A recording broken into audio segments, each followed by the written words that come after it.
Bien. En esta clase, video, la intención es profundizar y revisar al mismo tiempo la relación entre la elasticidad precio de la demanda y los ingresos totales por venta, o lo que es lo mismo, lo que eran las reglas de fijaciones de precios. Bien, reglas de fijaciones de precios. Bien, entonces vamos a avanzar en eso. Reglas de fijación de precios.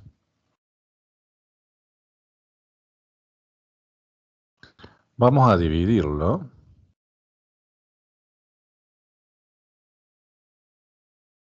en 1, el caso lineal,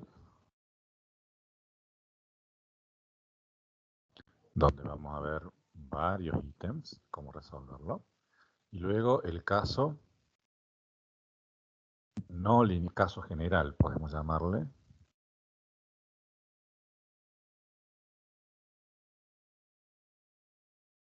que también se lo pueden encontrar como el caso de la demanda desconocida o demanda genérica. Bien, este desarrollo que vamos a hacer ahora corresponde a una de la segunda parte que tiene que ver con el trabajo práctico número 1.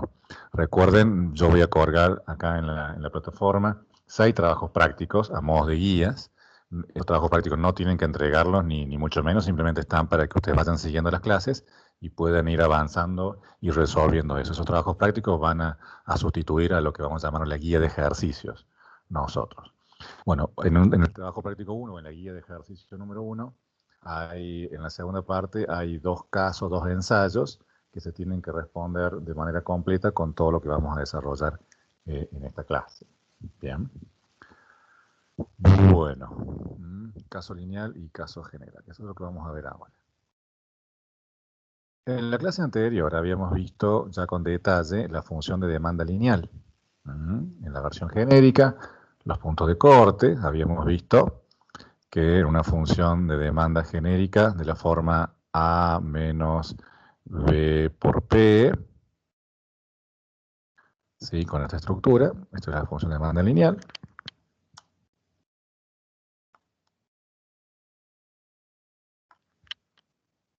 Cantidad, precio. En esa clase habíamos visto que el corte era A sobre B, que este otro corte era A. Habíamos visto que en un medio de A sobre B se daba justo la elasticidad unitaria. Todo esto no lo repito porque ya lo hicimos aquella vez, pero esa parte de la clase sí forma parte de la respuesta del primer ensayo, en donde se dice que ese ejercicio que ustedes, cuando ustedes lo miren, van a ver que dice, bueno, hay una empresa que ha realizado un estudio de demanda y la elasticidad es tanto, se conoce que la función de demanda es lineal, entonces ustedes tienen que aconsejarlo acerca de si conviene subir o bajar el precio. ¿Bien? Entonces, ese tipo de ensayo que en la primera parte la demanda es lineal, y el segundo, que es desconocido, en el primero, que es la demanda es lineal, tienen que resolverlo arrancando desde aquellos que hicimos la clase anterior, donde poníamos la función de demanda lineal A menos B por P, hallamos los cortes, calculamos la función de elasticidad punto, vimos donde van a ir a 0, infinito, menos 1. Todos esos detalles forman parte de la solución de este ejercicio, que insisto que es teórico, es un ejercicio más bien teórico, y que de ese estilo puede aparecer en parciales, en finales, ¿sí? Etcétera. ¿Sí? Recuerden que los parciales van a tener un 80% práctico puro y un 20% en ejercicios teóricos. Y los ejercicios teóricos pueden estar referidos a preguntas específicas teóricas del libro o demostraciones de este estilo o de este tipo de ejercicios. Bien, entonces habíamos visto que acá estaba el A sobre 2. Habíamos visto que este era el tramo elástico, ese y este. Era el tramo elástico y también este. Este era el tramo elástico. Y sí, recuerden que acá valía menos infinito, hay menos 1, hay 0. Y que este otro era el tramo inelástico. Lo mismo que esta parte, era el tramo inelástico, igual que este otro. Inelástico. Bien. Entonces, en la regla de fijación de precios, la pregunta era esta. Yo tengo una función de ingresos totales, o también puede ser fíjense que el ingreso total por ventas, el ingreso total por venta es lo mismo que el gasto que realiza el consumidor.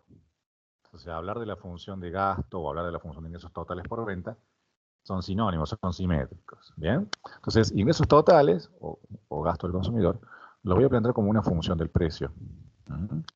Esta función, los ingresos totales, ¿cómo se calculan? Se calculan el precio al cual yo vendo cada unidad por la cantidad de unidades que yo vendo. Pero la cantidad de unidades que yo vendo depende de la función de demanda.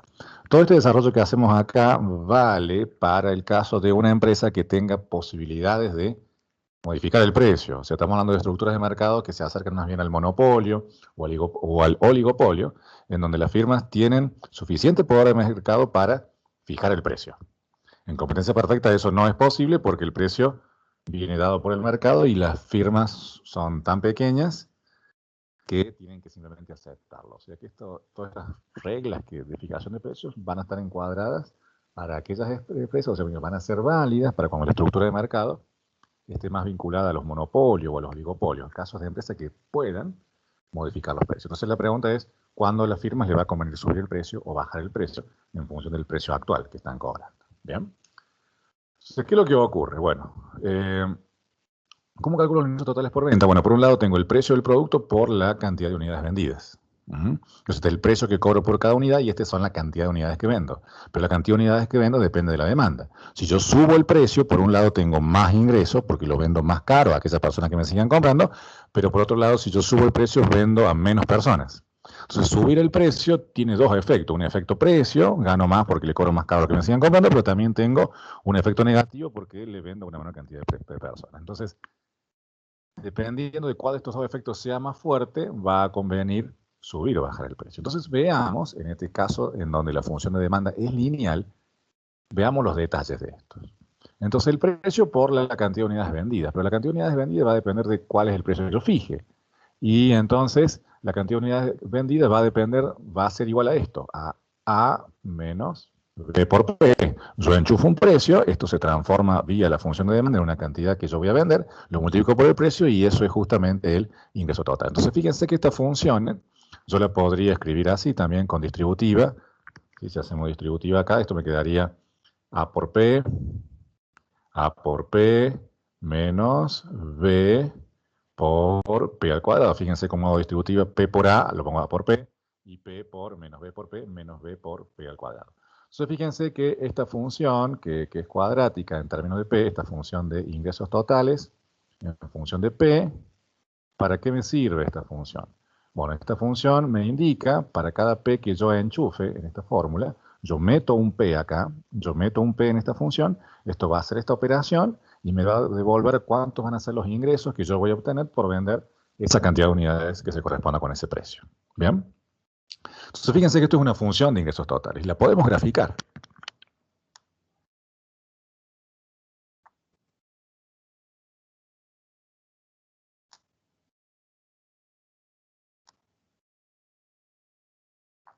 La podemos graficar acá yo voy a colocar el ingreso total y acá voy a colocar el precio. Fíjense que en economía las únicas funciones que colocaban con los ejes invertidos eran la oferta y la demanda. Todo lo demás va en el orden correcto que indican los ejes matemáticos, ¿sí? Ingresos totales es la variable dependiente, eje vertical, y la variable independiente, que serían las X, en este caso es el precio, va en el horizontal. Bien. Si vemos la estructura funcional, ¿qué familia funcional es? A ver, en términos de P, ¿esto es una función lineal? Bueno, no, claramente que no, porque acá tenemos la presencia de un cuadrado. Esto se hace referencia a que la función es una función cuadrática. Esta función cuadrática, ¿sí? ¿Cómo la representamos? ¿Cómo representamos esta función cuadrática? Bueno, fíjense que si la llevamos a este formato, A por X cuadrado más B por X más C, fíjense que el A en este ejemplo sería el menos B, que está acá presente, ¿sí? El B, que sería el que acompaña la potencia. A ver, el X, ¿quién es? El X en este caso es el precio. El B es el que acompaña a la X que tiene potencia 1, o sea, el P que tiene potencia 1, que en este caso sería el A minúscula. Y fíjense que el C, que es el término independiente, es decir, aquel que no está acompañado de P, no existe, no hay ningún término independiente, en este caso es 0. Entonces, acá tenemos las parábolas, el A, el B y el C en mayúscula, que se corresponden con esta función para poder graficarlas. Primero vemos que el término que acompaña a la variable de grado 2 es menos B, es negativo, con lo cual esto nos está dando la pauta de que las ramas van hacia abajo. Tendría una forma de este estilo. Bien. Al ver que no hay término independiente, vemos que el corte en el eje vertical, la parábola tiene que pasar por este lado. Bien. ¿Sí? Y el eje de simetría, recuerden que el eje lo calculamos como menos b sobre a mayúscula para la versión general de la parábola, y en minúscula están los parámetros del modelo, ¿no? Menos b sobre a, pero ¿quién es menos b acá? El b es la minúscula, pero tiene que estar cambiado de signo, menos a, ¿sí? Y el a mayúscula es el menos b, con lo cual esto me da a sobre b. Los menos cancelan, o sea que el eje de esta parábola está en A sobre B. Recuerden que el A y B minúsculas son los parámetros de la función de demanda que aparecen acá, y el A, B y C mayúsculas son los de la parábola cuadratica general, ax cuadrado más bx más c. ¿Bien? Entonces esta es la fórmula del eje de simetría, menos B sobre BA, y este es el resultado que resulta, valga la redundancia, de aplicarlo a el ejemplo de la demanda línea. Entonces el eje estaría en A sobre B. Entonces lo pongamos por acá, aproximadamente a ese eje, perdón, menos B sobre 2A, la parábola. Entonces acá nos faltaría el 2, y ahí quedaría A sobre 2B. Si colocamos el A sobre 2B acá, o fíjense que A sobre 2B es lo mismo que un medio de A sobre B, eso ya lo habíamos discutido antes, un medio de A sobre B. Entonces por acá tendría que estar el eje de la parábola. Bien. Luego veamos las raíces. Las raíces. Fíjense que las raíces, yo podría aplicarle Bhaskara acá a esto, pero sería mucho más sencillo si me voy al renglón anterior. Fíjense que esto está factoreado y acá lo tengo como un producto. Entonces, para conocer los ceros de esta parábola, bastaría con que cualquiera de estos dos factores se anule. Entonces acá salta a la vista de que una raíz posible es 0. Bueno, está acá. Y la otra raíz es la que anule este paréntesis. ¿Cuál es el P que yo tendría que meter acá? ¿Cuál es el P que yo tendría que meter para que se anule el paréntesis? Bueno, si yo lo igualo, fíjense, si yo coloco A menos B por P igual a 0, fíjense que el P me queda, este A pasa como menos A dividido menos B, con lo cual esto da A sobre B. Entonces la otra raíz, el P que anula, sería A sobre B. Fíjense que acá estaba un medio de A sobre B, entonces la otra está acá, es el doble, A sobre B. Entonces la otra raíz, la remarcamos en rojo, acá está una y acá estaría la otra raíz. Una raíz es 0 y la otra raíz es A sobre B. Y fíjense que el eje de simetría tiene sentido porque está justamente entre el medio de una y otra. Entonces con eso, la parábola cuadrática es esta gráfica, que haría algo más o menos así. Sí, ahí estaría aproximadamente la parábola cuadrática describiendo ese comportamiento. Bien, sería, sí, ahí estaría la parábola representando. Entonces, ¿qué es lo que indica esto? Que para cada precio que yo enchufe, fíjense que esto me va a dar justamente el ingreso por ventas. Bien, entonces fíjense claramente que en esta zona, todo lo que va de ahí a ahí, fíjense que la función es creciente. Y en esta zona, la función es decreciente. Bien, acá la función crece y en esta zona decrece. Entonces, por ejemplo, si yo estuviese cobrando un precio original, supongamos que estamos acá, P sub 0, y el P sub 0 está posicionado ahí. ¿Qué sería conveniente a los fines de maximizar los ingresos? ¿Aumentar el precio o bajarlo? Bueno, como estamos en la zona creciente, claramente me conviene subir el precio. Mientras yo aumente el precio, más ingresos voy a tener. Pero si yo estuviese en un punto como este, supóngase que el precio original está acá, el precio actual que yo cobro, recuerden que la línea de precios es esta línea de precios. Si yo estoy en el tramo decreciente y yo quiero aumentar mis ingresos, lo que me va a convenir es bajar el precio. Como la función es decreciente, yo bajo el precio, entonces me voy a un punto por acá y claramente va a tener mayor altura esta función, indicando que tiene más ingresos. Entonces pareciera ser de que, obviamente, si yo estoy en el tramo creciente, ¿qué me va a convenir? Subir los precios. Y si estoy en el tramo decreciente, me conviene bajar los precios. Bien. Ahora, fíjense que si yo me voy en el tramo creciente se condice con precios que pertenecen al intervalo 0, 1/2 de A sobre B. En este intervalo numérico, todos los precios que están en esta zona se corresponden con el tramo creciente. Ahora, si ustedes se fijan en la función de demanda, recuerden la demanda que hicimos en la clase anterior, la función de demanda, el tramo de precios que está entre 0 y 1/2 de A sobre B, 0 y 1/2 de A sobre B, fíjense que se corresponde con el tramo inelástico, como ya habíamos demostrado aquella vez. Recuerden, cuando resuelven este ejercicio, tienen que volverlo a hacer a todo eso que hicimos en la clase anterior. Entonces, todo lo que está entre 0 y 1/2 de A sobre B es el tramo inelástico, o sea que en el tramo creciente deberíamos estar en este rango de precios, y eso es lo mismo decir que estamos en un tramo inelástico. Inelástico. Entonces, en esta zona, ¿qué es lo que conviene? Aumentar los precios. Si yo estoy en un tramo creciente, o sea, estoy en este rango de precios, me conviene aumentar los precios. Fíjense que esto es coincidente con aquello que ustedes veían en los cursos previos, en donde si yo estoy en el tramo inelástico, me convenía subir el precio. ¿Por qué? Porque si yo estoy en el tramo inelástico y aumentaba el precio, un tramo inelástico significaba que era un consumidor que no reaccionaba fuertemente al cambio de precio. Yo aumentaba en un 1% y el consumidor me compraba menos, pero no mucho menos. Entonces, un aumento de precio deparaba en un incremento en los ingresos totales. Bien.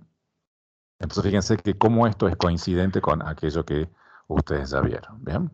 Y en el tramo decreciente, fíjense que en el tramo decreciente de esta parábola cuadrática se corresponden con precios que pertenecen al intervalo 1/2 A sobre B, A sobre B.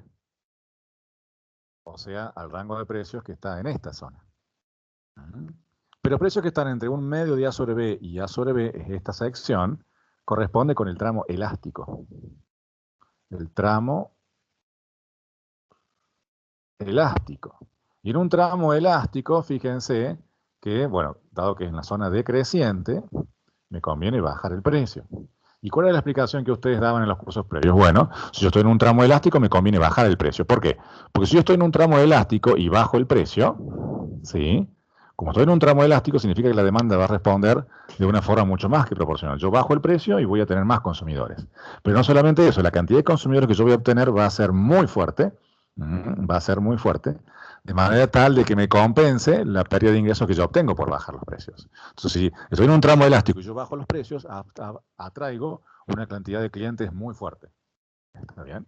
Si yo estoy en el tramo elástico y a mí se me llega a ocurrir, estoy en este tramo elástico y a mí se me llega a ocurrir aumentar los precios, fíjense que me baja el ingreso total. ¿Por qué? Porque como estoy en un tramo elástico y si yo aumento el precio, la pérdida de clientes que voy a tener va a ser muy fuerte y no va a compensar, o va a superar a la ganancia que yo obtengo por venderlo más caro. Mientras que si yo estoy en un tramo inelástico y a mí se me ocurre bajar el precio, fíjense que si yo bajo el precio y estoy en un tramo inelástico, los consumidores que voy a traer son muy pocos. Estoy en un tramo inelástico, los consumidores no reaccionan mucho. Entonces, si yo bajo el precio y el consumidor no reacciona mucho, no van a ser muchos los clientes que yo obtendría y en consecuencia los ingresos totales caen. Fíjense que ese es el argumento conceptual que ustedes hacían relacionando la elasticidad con la regla de fijación de precios. Esa era la conexión que ustedes hacían en el curso anterior. Lo que estamos agregando ahora es mantener esta conexión entre elasticidad y aumento de precios, pero vincularlo con tramos crecientes y decrecientes de la gráfica de esta función. Y viendo que todo esto es coincidente. Bien, entonces fíjense que esta función de ingresos totales aumenta y llegaría a un máximo justamente en el punto 1 medio A sobre B, que se condice con la zona de elasticidad igual a -1, la parte de la elasticidad unitaria. Fíjense que en este punto se maximizarían los ingresos. Pero ojo que maximizar ingresos no es maximizar beneficios. Los beneficios están constituidos por los ingresos menos los costos. O sea que bórrense de la cabeza esa idea de fijar un precio de modo tal de que maximice los ingresos, porque el objetivo de la firma no siempre es maximizar ingresos, sino maximizar beneficios. ¿Y a qué me refiero? De que ustedes podrían llevar a la producción a este tramo en donde se maximizan los beneficios, pero tal vez la producción es tan alta que los costos de fabricar eso podrían dominarlos y no estar maximizando beneficios. O sea que una cosa es maximizar beneficios y otra cosa es maximizar ingresos, que es lo que estamos viendo acá. En este punto estamos viendo una conexión entre la relación que hay entre los ingresos y las reglas de fijación de precios. De beneficios vamos a hablar mucho más adelante, después, cuando estemos en la segunda parte de la materia, cuando hablemos de estructuras de mercado. ¿Está bien? Aclaro eso para distinguir lo que es ingresos de beneficios. ¿Está bien? Entonces, porque muchos creen que este punto es el óptimo al que todos querríamos llegar, porque acá se maximizan los beneficios, los ingresos, y no es ese el objetivo, sino es maximizar beneficios, que es otra cosa. Bien. Bueno, pero hasta acá entonces lo que ustedes ya sabían de las funciones de demanda. Entonces uno tenía en aquella época un teorema que decía, bueno, si usted está en el tramo inelástico, lo que le conviene es aumentar los precios. Y si usted está en un tramo elástico, lo que le conviene es bajar los precios. Siempre con el fin de incrementar ingresos. Pero la pregunta que viene...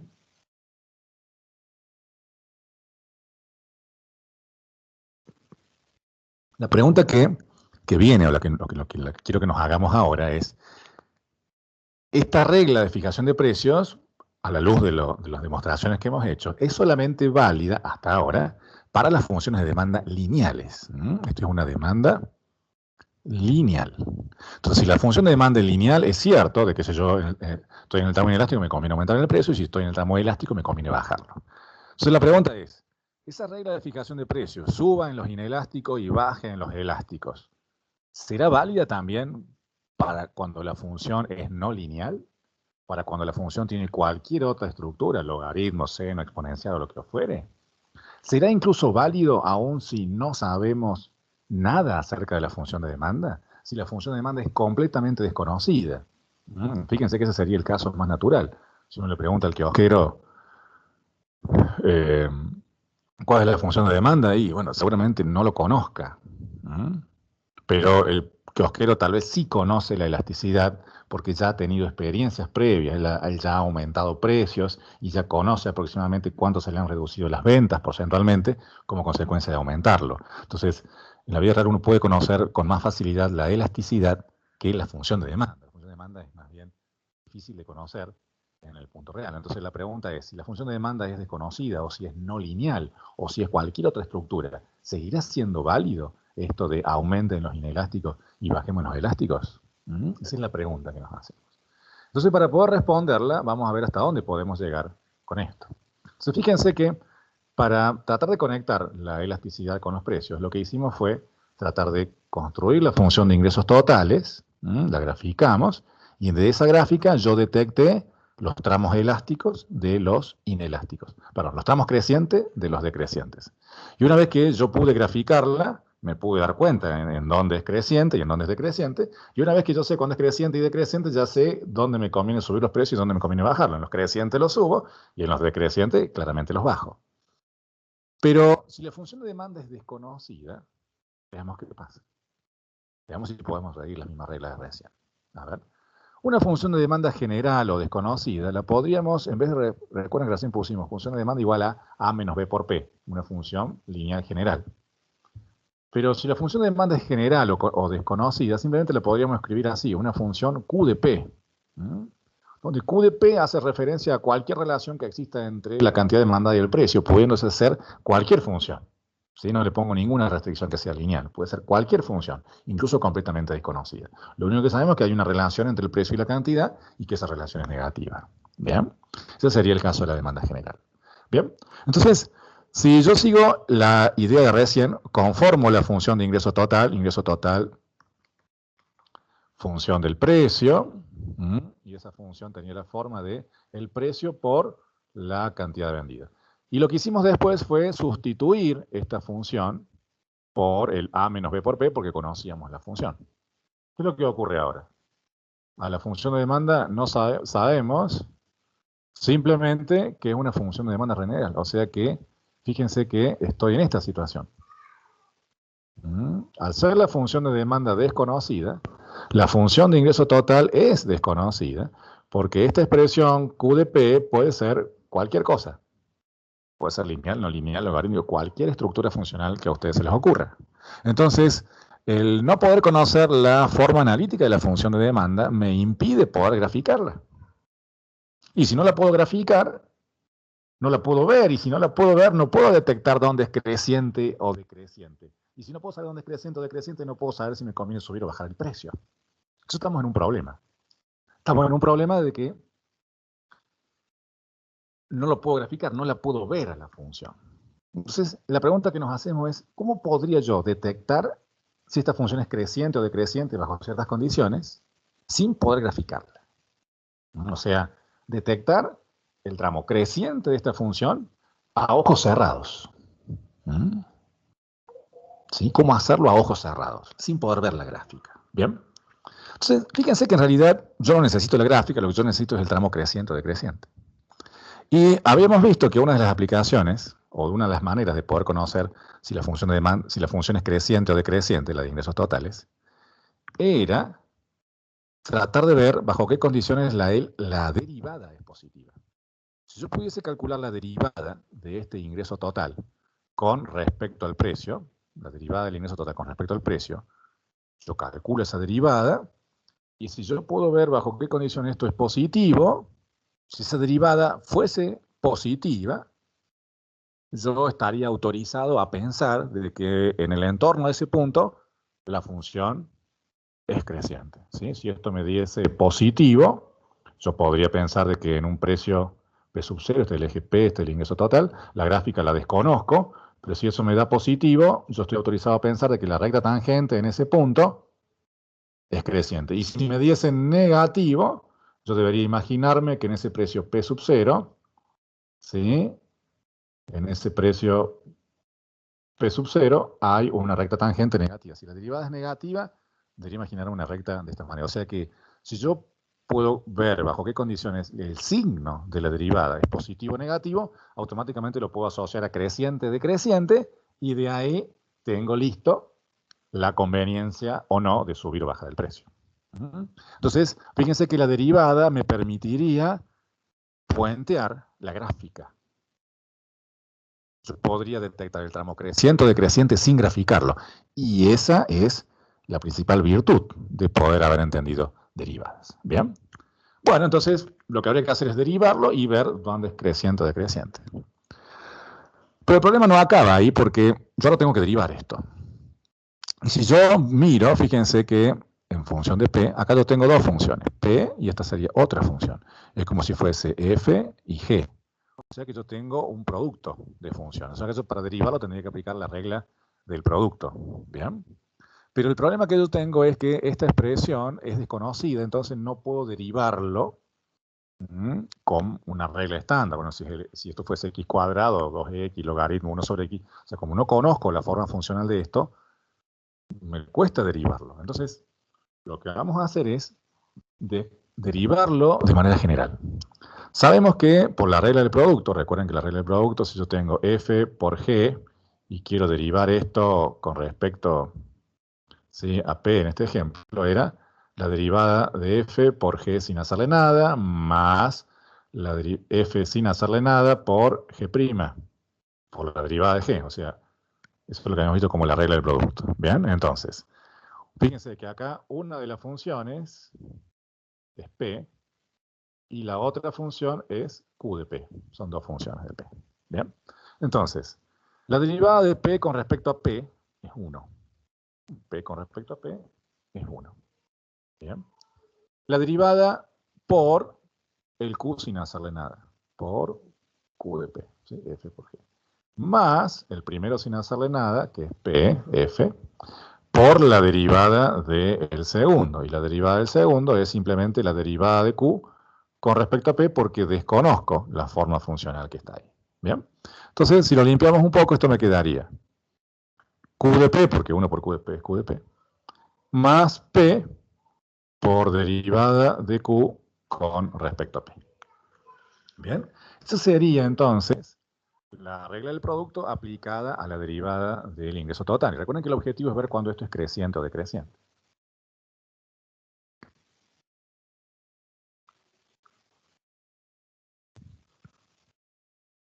Fíjense, acá voy a hacer unos pequeños artificios para dejar ver algo que no es tan visible. Voy a alterar un poquito acá el orden, derivada de Q con respecto a P, y acá me quedaría el P de hasta ahí no he agregado nada nuevo. Fíjense lo que voy a hacer ahora. Ahora yo voy a dividir en P, y voy a multiplicar por P. Si yo hago eso, fíjense que claramente yo los podría cancelar y recupero la expresión anterior. O sea que yo multiplicar y dividir por P, uno de los términos, no afecta en nada la veracidad de estos pasos matemáticos. ¿Bien? Sí, esa es una cosa. Bien. Pero algo mejor que dividirlo y multiplicarlo por P sería, fíjense, multiplicar y dividir por Q. ¿Por qué? Yo voy a multiplicar y dividir por Q de P. Porque recién yo podría multiplicar y dividir y esto no afecta. Pero multiplicar y dividir por Q de esta manera me va a permitir ahora extraer una especie de factor común. Porque ahora el Q de P estaría presente, fíjense que en ambos términos. Sí, en ambos términos yo tendría presente Q de P acá y Q de P y podría fingir una extracción de factor común. Q de P, factor común de qué? De este primer término, fíjense que este es uno de los términos, este es un término y este es el otro, ¿no? Entonces, de este primer término yo extraigo factor común Q y me queda 1 más, y como saco este factor común Q de P, lo que me queda es derivada de Q con respecto a P por P dividido Q de P. Bien, ahí está.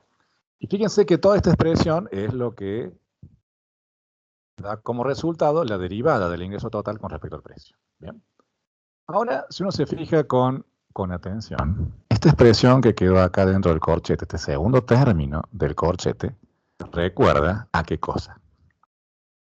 A la elasticidad. Recuerden que la definición de elasticidad punto era justamente la derivada de Q con respecto a P por P dividida la función de demanda evaluada en ese punto, que es Q de P. Entonces esto sería la elasticidad. Precio de la demanda evaluado en el precio que estoy actualmente. Entonces, fíjense que la regla del producto y este factor común, ¿sí?, me permitieron detectar que detrás de esta derivada había elasticidad. Eso no era obvio. Es decir, yo miro esta expresión, no me puedo dar cuenta de que acá adentro está interviniendo la elasticidad. Y ahora sí lo puedo ver.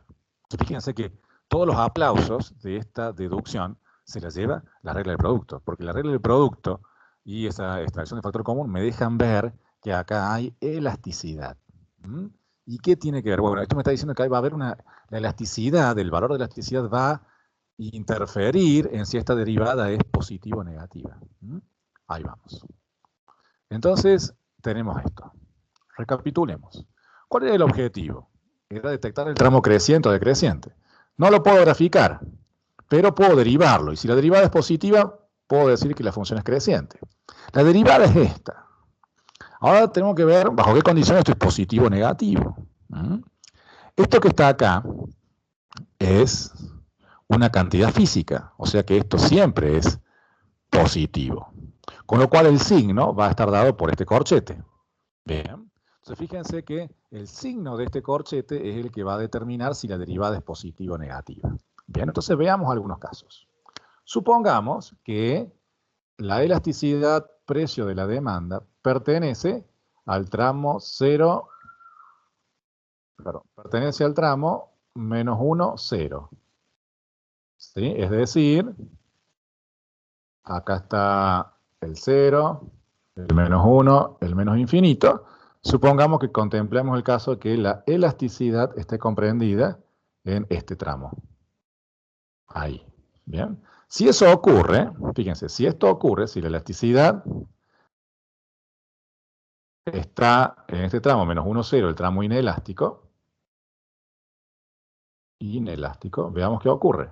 Si eso ocurre, fíjense que el corchete 1 más esa elasticidad, como esa elasticidad era un número que estaba entre 0 y menos 1, si a ese número que está entre 0 y menos 1 yo le sumo un positivo, fíjense que el resultado de esto va a ser positivo. ¿Por qué? Porque si bien esta elasticidad resta, al 1 le estoy restando algo porque es negativa, es una cantidad que está entre 0 y menos 1, con lo cual no le resta lo suficiente como para mandarlo al 1 al campo de los negativos, o sea que esto sigue siendo positivo. Entonces, el corchete es positivo, y si el corchete es positivo, este producto del corchete por la cantidad que era positiva, entonces también va a ser positivo. Entonces, la derivada del ingreso total con respecto a P va a ser positiva.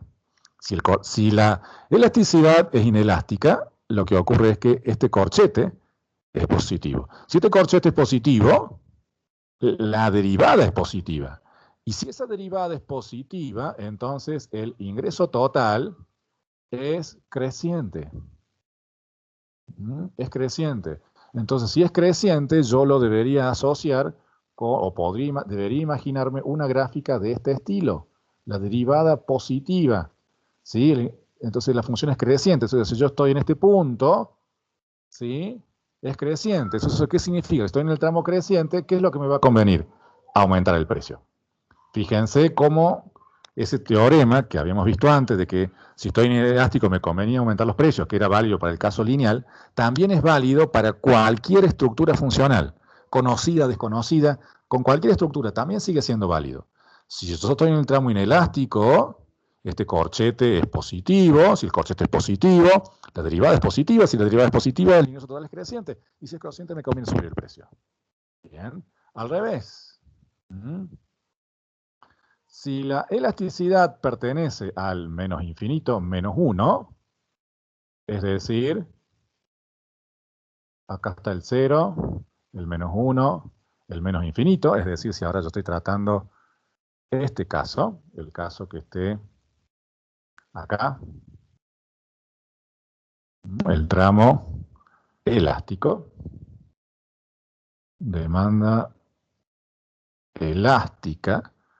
Si la elasticidad está en esta zona, fíjense, este es el implica, que el corchete 1 más ese número, que ahora es muy negativo, porque está entre menos 1 e infinito, va a hacer que ese corchete sea negativo. 1 más un número más negativo que menos 1 es negativo. Entonces la derivada del ingreso total con respecto al precio es negativa. Si la derivada es negativa, el ingreso total es decreciente. O sea, es este caso. ¿Está bien? Esto sería este caso. ¿Está bien? Es decreciente. Y si es decreciente, ¿qué me conviene? Si yo estoy en este punto, si yo estoy en este precio, si yo estoy en este precio, ¿qué me conviene para subir los ingresos? Bueno, bajar el precio. Lo pongo acá y como la función es decreciente me da un valor más alto. Entonces acá, ¿qué me conviene? Me conviene aumentar el precio. ¿Está bien? Bueno, todo este desarrollo es el que habría que hacer para ese segundo ensayo en donde dice, bueno, hay un estudio de demanda que dice que la elasticidad vale, no sé, menos 5, por decir algo, y la función de demanda es completamente desconocida. ¿Qué va a convenir? ¿Subir o bajar el precio? Bueno, esa es una pregunta puramente teórica, tiene que hacer todo este desarrollo partiendo de cero, explicando paso por paso, tal cual lo hemos explicado en esta clase, para poder dar respuesta a ese ensayo. ¿Está bien? En ese ensayo no vayan a decir, sí, conviene subir o bajar el precio por los efectos precio y cantidad, no. Tienen que hacerlo algebraico, geométrico y conceptual, tal cual lo hemos hecho en esta clase, tanto a la demanda desconocida como a la lineal, que es la que vimos en esta primera parte. ¿Queda claro? Bueno, con esto entonces cerramos toda esta sección de preliminares matemáticos y revisiones de oferta y demanda. que estaban previstos para estas primeras semanas, y ya en las clases siguientes vamos a avanzar con tópicos específicos de la materia que tienen que ver con teoría del consumidor. Bien, nada más y seguimos con más videos. Hasta luego.